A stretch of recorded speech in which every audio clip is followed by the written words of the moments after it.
All right, welcome back, everybody. This episode, I believe this is 46. I can never remember it, but we're back with Yard by Yard. I'm pulling up the episode right now. We had a good weekend of football, great weekend. Yes, this is episode 46.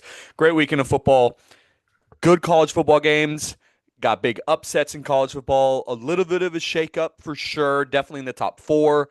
And it makes the SEC championship race a little bit different.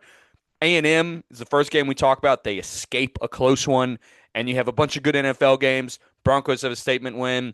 Rams have a statement win. Bills, do you get back on track? I think they have, and a lot of other stuff to cover. But what we're going to talk about first is James Franklin. News come out this afternoon. James Franklin is being fired. Is being not fired again. He's being hired as the Virginia Tech head coach. I think this is a great hire for Virginia Tech. Virginia Tech is a storied program. They are a very high profile program when they are good. And it is perfect for James Franklin because what James Franklin has done his entire career is build teams up. He made Vanderbilt a 2-win team to a 9-win team in 2 years. He brought Penn State from winning 7 to 8 games a year to consistently winning 11 games a year. Now you go to Virginia Tech, a place where who is the in-state rival you're recruiting against the most? Virginia. Virginia's good, but also James Franklin has had so much success recruiting. You're also in the ACC. The ACC, which is possibly the easiest conference of all the Power Four. I think that's without a doubt the correct answer there.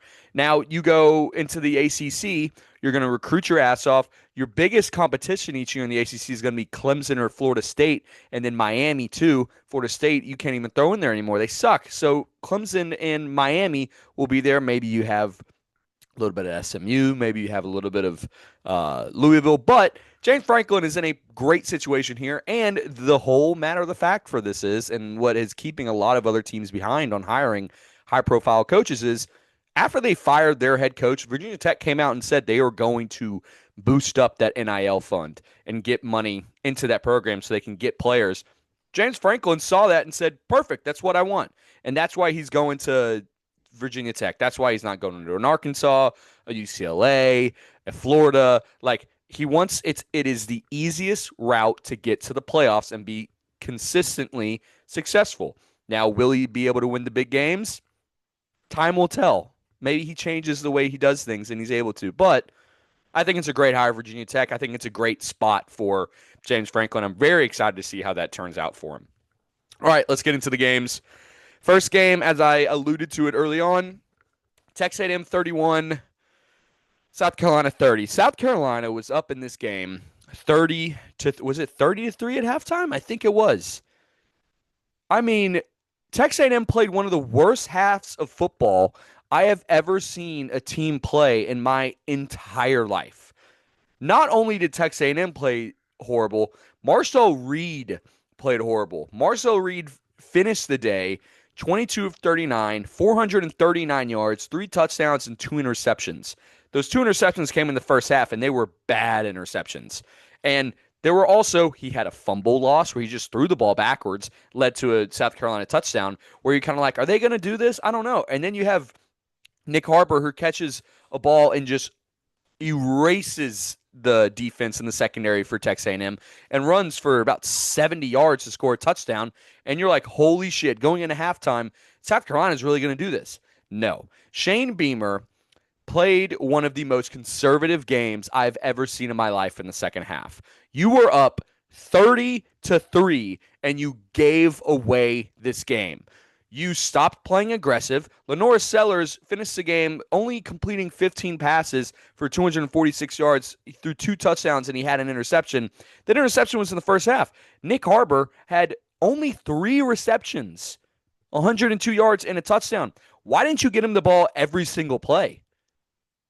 The conservative the conservative play calling we saw from Shane Beamer is enough to potentially get you fired in a spot like that. You are not having a good year. You have a chance to go on the road against the number 3 team in the country, cause chaos for the SEC, cause chaos for the college football playoff.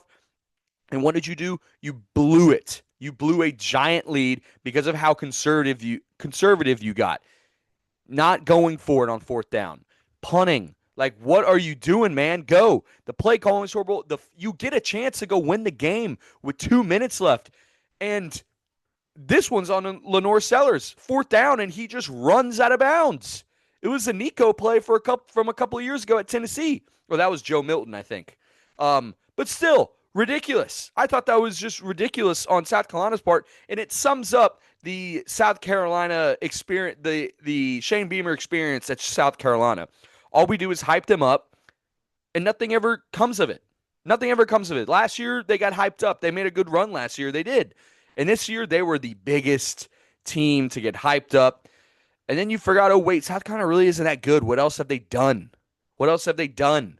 And they haven't been able to do anything successful in this game, in this season. And you have a chance to upset a team on the road who is the best team in the SEC, and you fall on your face and you give this game away.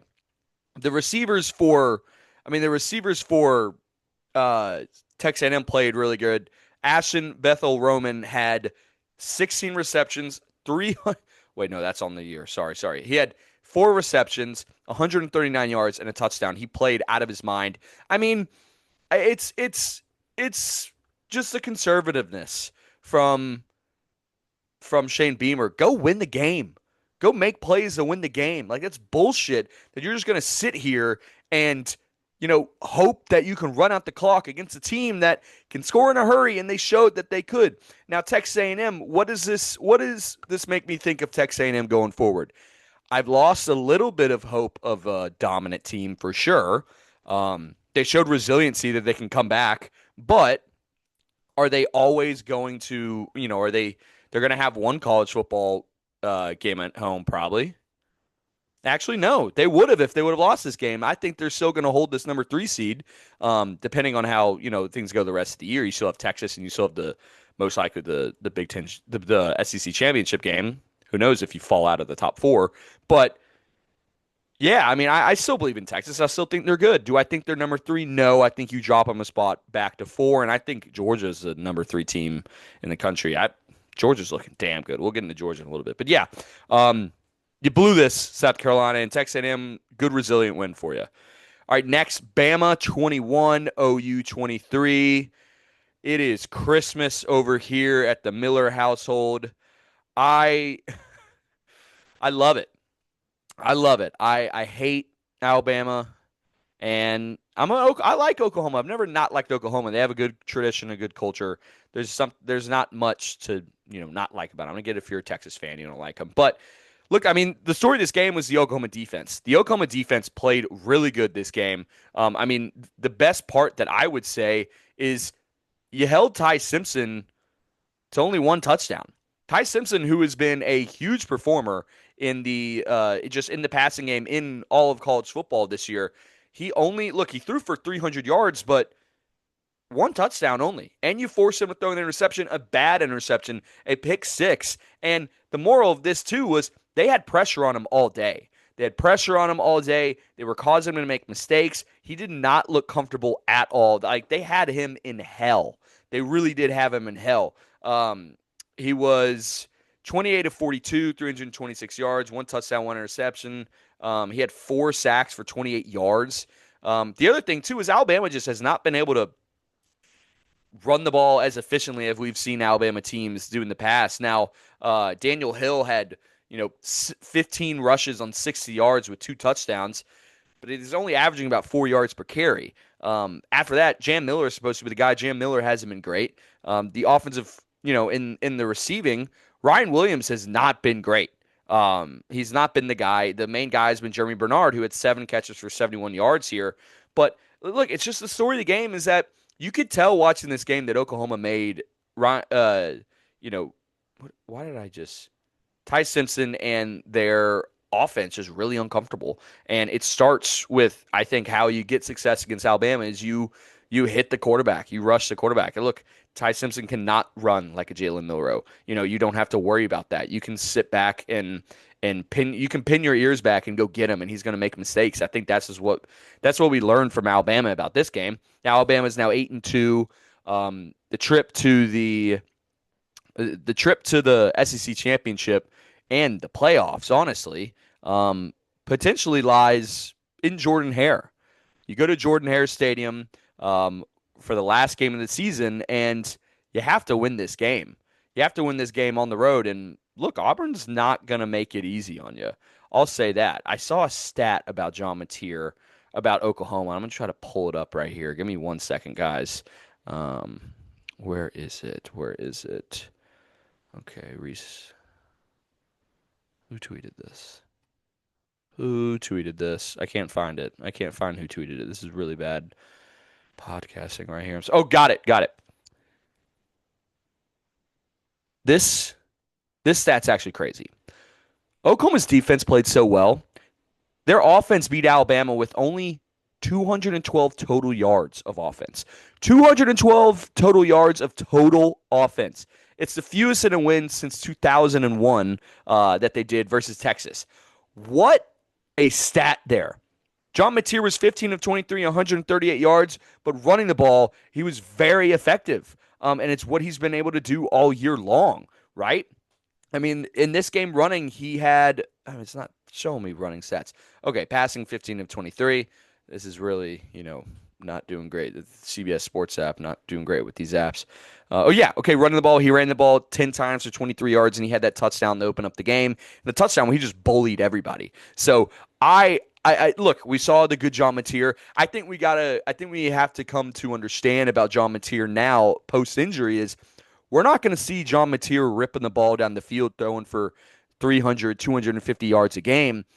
We're going to have to get used to John Mateer throwing for about 150 a game and then running the ball about 12 times and getting 80 on the game for rushing. I think he is very comfortable rushing the ball. I think their offense in general is comfortable when he runs the ball as well. So it's something that, I didn't think we would see from John Mateer when he came to Oklahoma. I thought he was going to be, when you look at Oklahoma quarterbacks, they've the ones who've won the Heisman, they can run the ball, but they're prolific at passing the ball as well. And John Mateer he seems kind of like he's more comfortable running the ball nowadays, which is kind of crazy, especially after an injury like that.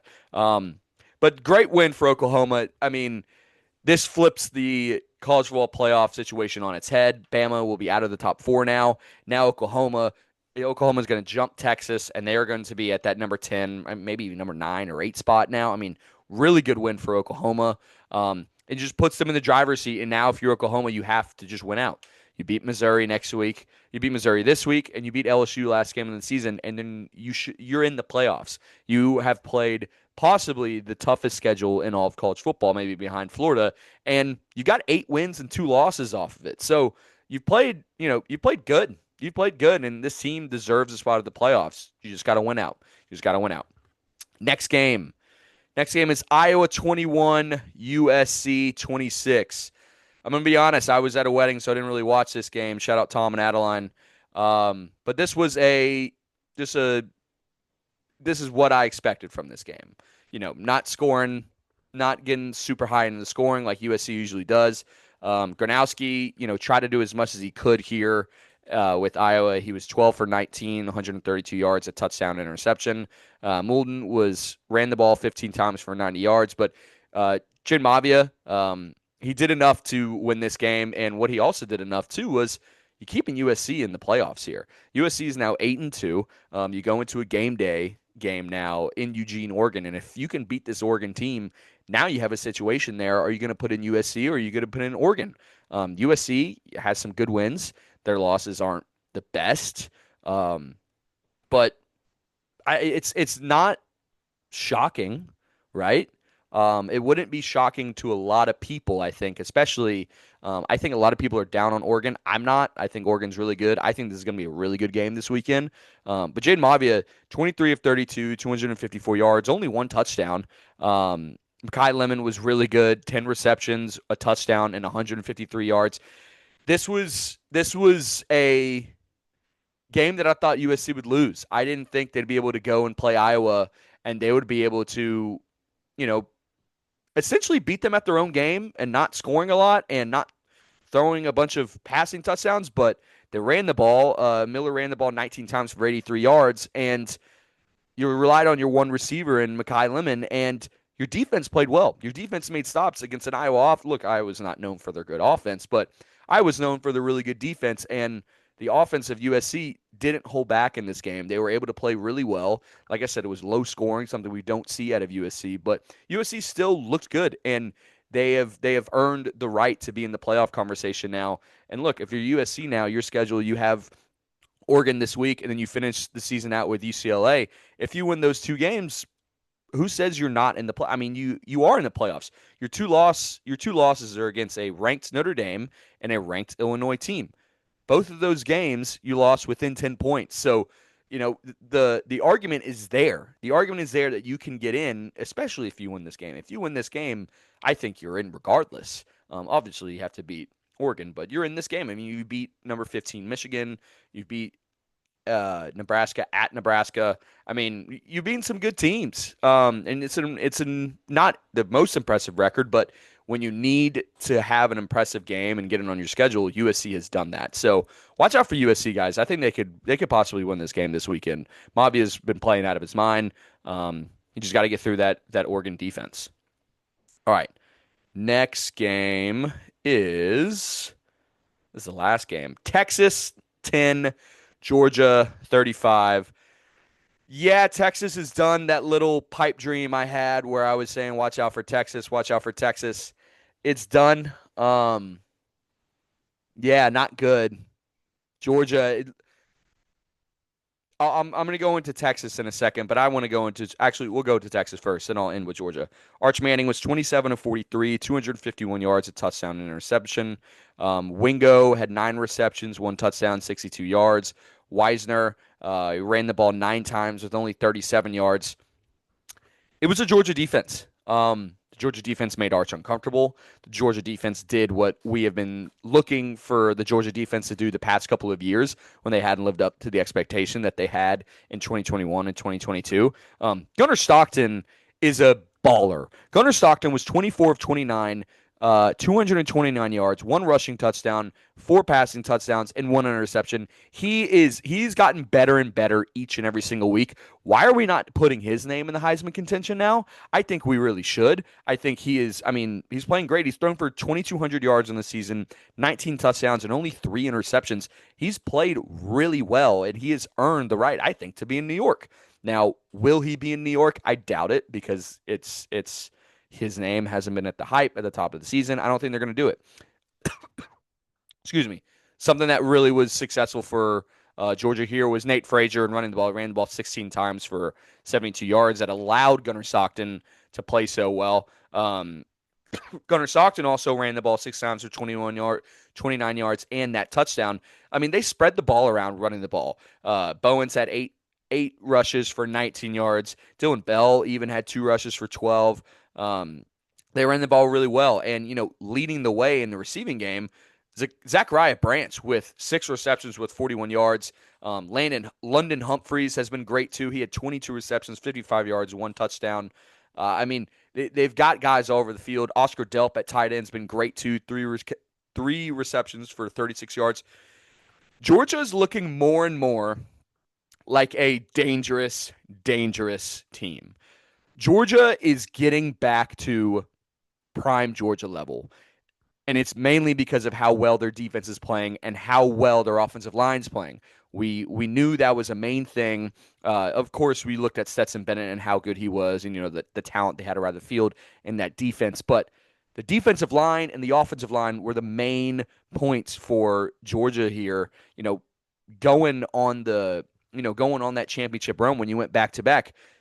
They've been playing incredible. The Georgia defense has been playing out of their mind. I'm trying to find the stats here to back it up with this one. They had 3 sacks on the game, 1 interception, 1 forced fumble. I mean, the stats don't really do it justice. This team shut a Texas team down. Then look, Texas's offense has not been prolific the past, this entire season, but Texas is coming off of a couple of games here where it looks like their offense and Arch has gotten their groove back. And what were they able to do in this game? They shut that down quick. They shut it down fast. Also, the onside kick, that was so mean, Kirby. But what a great call. Kirby's one of the best coaches in all of college football. I think he is the best coach in college football. guys, Georgia, I think Georgia's going to win the national championship. I'm going to say it right now. I cursed them last year, but we obviously know what happened with the quarterback and everything. I think this Georgia team is just getting better and better each week. I have Georgia winning this national championship, and I am so excited to see how it plays out because look, now Georgia does not have the easiest schedule ending the season. Now, okay, they play Charlotte this week. Next week, you play at Georgia Tech. This game is going to be a huge game for the playoffs in general because both these teams are sitting. Georgia Tech is looking to get into the playoffs. Georgia's in the playoffs right now. If Georgia loses this game, I think you're still in the playoffs because Georgia Tech's a good team.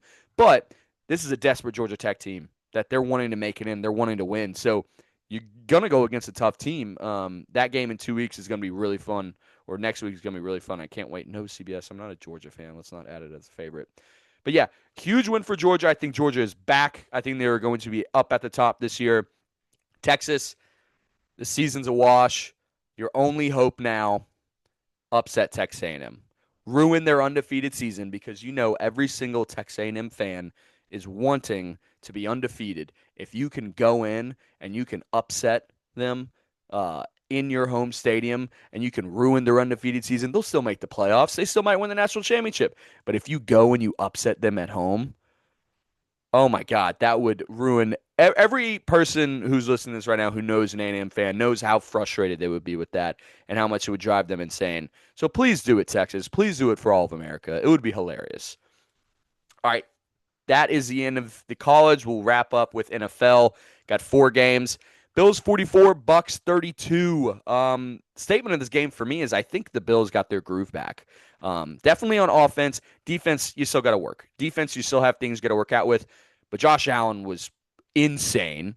Josh Allen was 19 of 30, 317 yards, 3 touchdowns, 2 interceptions, and he also had 3 touchdowns running on the day, running the ball 6 times for 40 yards. He had 5 total touchdowns. The guy is a monster. He showed why he was the MVP last year. He's been the one consistent team. He's been the one consistent thing about this team all year long, and I think he's heating up a little bit. Now, the defense, you still got to play good, and the defense of the Bills got ran on by Sean Tucker. Sean Tucker had 19 carries for 106 yards, and I believe it was 2 rushing touchdowns, 1 pass touchdown, and Baker Mayfield didn't play his best. I mean, he was held to 16 of 28 for 173 yards, 1 touchdown, 1 interception. But I think a lot of this too was the secondary for the Bills. Their secondary is the only bright spot, in my opinion, about this defense. The rushing defense is the main thing that is a giant problem. Rashad White even had 10 rushes for 51 yards in this game.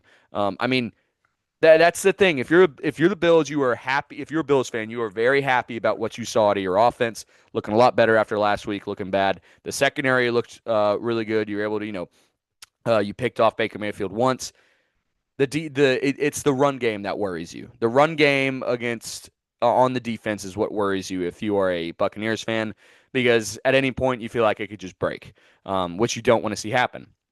Now, the Buccaneers, I don't know what's going on. I think the Buccaneers are in a slump. I think Baker Mayfield's in a slump. I think you really got to get, Buka's back. He's playing good. I think you got to get Bucky Irving back. Sean Tucker's really good, but Bucky Irving just brings another sense of just physicality to your defense. And I think him being back would be really helpful. I don't know where he is, but they gotta work on it. Teddy Bridgewater played in this game. I didn't know he was on the Buccaneers.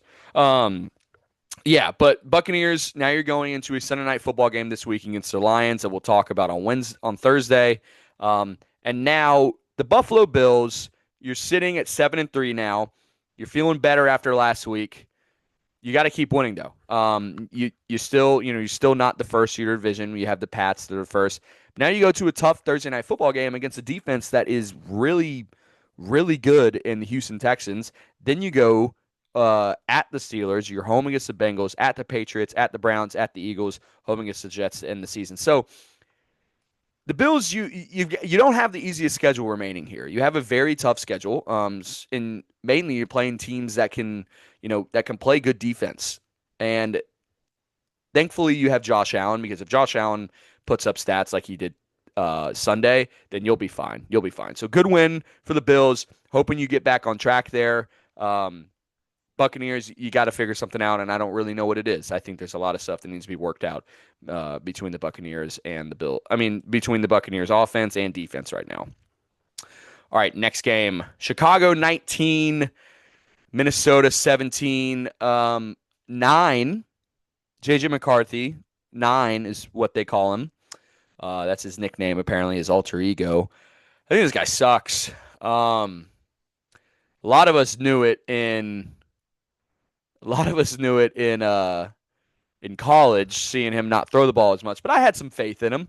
I said it before the year. I said it before the season, though, in my NFL preview. I said, let's kind of pump the brakes on crowning these guys before they even play. We're crowning JJ McCarthy as the answer, and he hasn't even played yet, and he's been really inconsistent.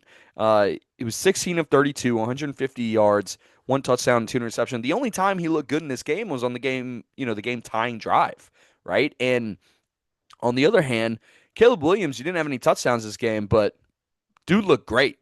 16 of 32, 193 yards, 0 touchdowns, 0 interceptions, but he still he played good. He played really good. He got sacked twice, but you also got to remember you're playing against a really tough defense in the Minnesota Vikings. And one thing that the Bears have been able to do that's been really successful for them is running the ball. DeAndre Swift ran the ball 21 times this game for 90 yards. Kyle Monungai has been the guy that's been the big spark lately. He wasn't that great today. He ran the ball 12 times for only 23 yards. He had a 1.9 yard average. He did have a touchdown, so it's huge for them. But I'm a big fan of the Bears right now. The Bears look great. I like Caleb Johnson. I like Ben Johnson. I like Caleb Williams. I like this whole team for the Bears. They've had a good team. They've been building something. I think Ben Johnson is getting it out of them, and I'm really excited to see where they can go here because now they're at the top of the NFC North.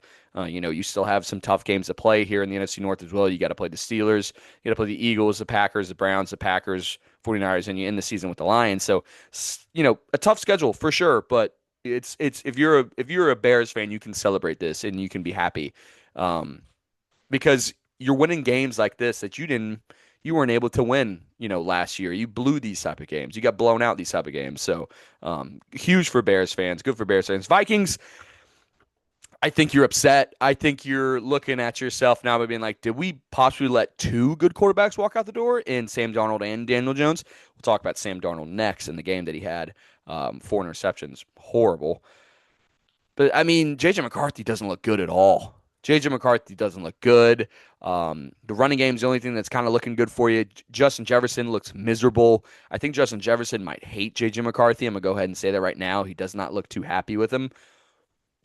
But this is the guy that Kevin O'Connell and the Vikings organization, you have put everything, all the cards on the table for. So you gotta keep riding with this guy, and hopefully he improves. But it's a tough situation right now if you're a Vikings fan, and I feel for you. All right, next game will be, like I just talked about, Rams 21, Seahawks 19. The score of this game makes it look a lot closer than it actually was. The story of this game is Sam Darnold might be seeing ghosts again. Sam Darnold might be like James Franklin, and in big games, he doesn't do well. He's 29 of 44, 279 yards, no touchdowns, and 4 interceptions. And on the other side of the ball, Matthew Stafford only completed the ball 15 times, but he had 130 yards and 2 touchdowns, but he didn't really need to do everything because the defense of the Los Angeles Rams is now up there with the Broncos and the Texans as one of the best defenses in the entire league. They were playing out of their mind. I'm going to pull up the box score here for their defensive stats.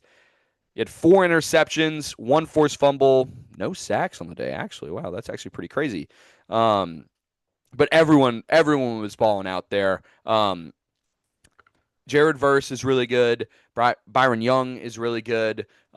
Fisk is good. I've talked about their defense so many times. Even Emmanuel Forbes, who got traded from the Commanders and was a horrible first round pick, is playing good. He, batted that ball away from Rashid Shaheed when he almost had that touchdown. The Rams are the juggernaut and the number one team in the NFC, I would say. I would, you know, you lost it. One of your losses is against the Eagles on the block field goal. If you don't get that field goal block, you're 9-1. I mean, I love the Rams. I love Matthew Stafford. Matthew Stafford's playing at an MVP, level right now. So is Jonathan Taylor. So is Sam. Sam Darnold, I think, might have hurt himself big time this week. I don't think that's a question. I think he definitely hurt himself. So be interested to see how that shakes out. NFC West is going to be an interesting picture now, because you do have the you've got the 49ers who are sitting there at 7-4 who were third, right? And then you have the Seahawks at 7-3, and then the Rams at 8-2. That's just a couple of games between these guys. And, if the Rams lose a game, the Seahawks lose a game, and the 49ers keep winning, which the 49ers have a pretty easy schedule coming up. I mean, the 49ers here, look, you beat the Cardinals yesterday. Now you go home against the Panthers, at the Browns, home against the Titans, at the Colts, home against the Bears, and you finish the season with the Seahawks. So not, a very favorable schedule here for the 49ers, and the 49ers can, make a push here. They can try to get the wild card, maybe even, hope the Rams lose a game or two, the Rams look like a juggernaut. I don't know if that's going to happen. You can make a run there, but moral of this story, I kind of went on a tangent there by the 49ers just to let y'all know, like, that it might be a possibility. The Rams are playing exceptional football. Matthew Stafford's playing great. The defense is playing great. Mike, Shula he's going to get a head coaching job this year for sure, being DC there. And watch out for Puka Nacua, offensive rookie of the year. I mean, not rookie of the year, offensive player of the year. Definitely making his case for the receiver of the year for sure. Yeah. I'm just big on the Rams. They're playing really good, and the Seahawks. I thought you guys were an elite team. I thought you guys were going to win this game, but obviously there's Sam Darnold's got some issue there because your defense is still good. The Seahawks still have a good defense. You don't know who's going to run the ball with Kenneth Walker or Zach Charbonnet, and you got to figure that out. But just get Sam Darnold to figure out it, and you have a confident team there, a team that can go compete for an NFC title there. So, yeah. All right, next game. It's the last game. Broncos 22, Chiefs 19. Let's go. I'm happy. I'm so happy. This team is doing things that, they find a way to win. And I think that's what I'm going to have to just come to an agreement with, in that it's not always going to be pretty, because I've been a big critic on them a lot this year. And I talked about it last episode. I've been a huge critic because, especially in the offense, especially Bo, we just have not been playing great, not very consistent. And like I said to a couple friends this past weekend, just play competent offense and score a couple of touchdowns, maybe 2 touchdowns. Your defense is going to win you the game. And that's what the defense does. The defense in this game for the Broncos, they only had 3 sacks, but you played your ass off. You had 1 interception for Jaquan McMillan. The pick six Jahdae Barron had should have been a pick six. Worst throw I've ever seen Mahomes have. They called the illegal touching or I think it was like illegal contact by Riley Moss. That was a bad call. They were getting, the Chiefs were creating a lot of problems for themselves in this game. They had a lot of penalties, especially in the offensive line, legal formation, legal procedure, all these type of things. Riley Moss can't get away from defensive pass interference. It's always going to happen to the guy. He keeps pulling me back in to keep being a fan because he makes a play or two where I'm like, I like this guy. But then when it's always a 3rd and 18, 3rd and 20, 3rd and 10, he's always getting the pass interference, and it always happens to be at the 1-yard line, spot of the foul. So that's pretty frustrating. But, I mean, the Broncos defense here, playing, they're the best in the league. They're the best defense in the league. 3 sacks, 1 interception. You played your ass off. And who else played their ass off was Bo Nix, man. 24 of 37, 295 yards, no touchdowns, no interceptions. That's perfect, though. You play a clean game. Jaleel McLaughlin, because also bad news, J.K. Dobbins is out for the year. That is a huge blow. R.J. Harvey and Jaleel are going to have to, keep that two quarterback system coming up. But now it sucks that two running back system going. But now it sucks is you don't have a bruiser in J.K. Dobbins that you have. You don't have the vet there. Um, so that's an issue there. Jaleel, you know, there was the burst and everything he had here was great in this game. Troy Franklin, who is very wishy-washy. He will drop a wide open touchdown and then he'll catch a ball that is like, how did you catch that? And he did it in this game every single time. Cortland Sutton was there. Keep an eye on Pat Bryant. The guy is playing incredible football. He got hurt in this game and still even came back. Pat on the game had 5 receptions for 52 yards. Troy Franklin 4 for 84. Cortland Sutton 4 for 59. Evan Ingram got involved too, 4 for 33. And RJ Harvey even had 3 for 20. So you're spreading the ball around, and that's what I'd love to see. I would like to see more targets to Cortland Sutton because he is the reliable guy. But I know he's getting covered by the number one DB most of the time because he is the best receiver on our team. But that's opening the door for Pat Bryant, opening the door for Troy Franklin. But Evan Ingram needs to get involved. I'd like to see him get involved. But it's a great win. I'm excited. Anyone who knows me knows how much I do not like the Chiefs. So this win meant even more to me. Just awesome. This 9 wins, eight in a row. Now you go into the bye week. Out of the bye, you're at Sunday Night Football at the Commanders, and you're possibly getting Alex Singleton back. You will definitely be getting Patrick Surtain back. You end the season at the Raiders, home against the Packers, home against the Jaguars, at the Chiefs, home against the Chargers. Still need to win the division. The division is not locked up at all. You still got to, get the playoff spot, but you need, I don't know. I mean, I want to say you just need a couple. No, I don't want to have that mentality. I want to win. I want to win every game that we can and secure that playoff spot. And I want to win the AFC West, and I think we definitely can do that, especially with other teams in the AFC losing, with the Chargers losing this week as well. Bad loss too. Bad loss. But I'm happy. I'm feeling good. This team has me excited. This team has me loving Victory Mondays again. Just love this team. This team is awesome. And if you're a Chiefs fan, I don't know what's going on. If you're the Chiefs, you got to figure something out because, look, obviously the Broncos' plan on defense was let Rashid Rice beat us. We'll let him beat us. We don't want to let Xavier Worthy or anyone else. And we did, and he didn't. He didn't do anything. We also said run the ball, and they ran the ball, but it wasn't efficiently. So there's got to be some things to figure out there. And the secondary for the Chiefs is not as good as what it's been in years past. The defensive line is really good with Karlaftis and Chris Jones, but you got some stuff in the secondary there to figure out because it seems like they're getting picked on in the secondary. And then offensive line is still going to be weak.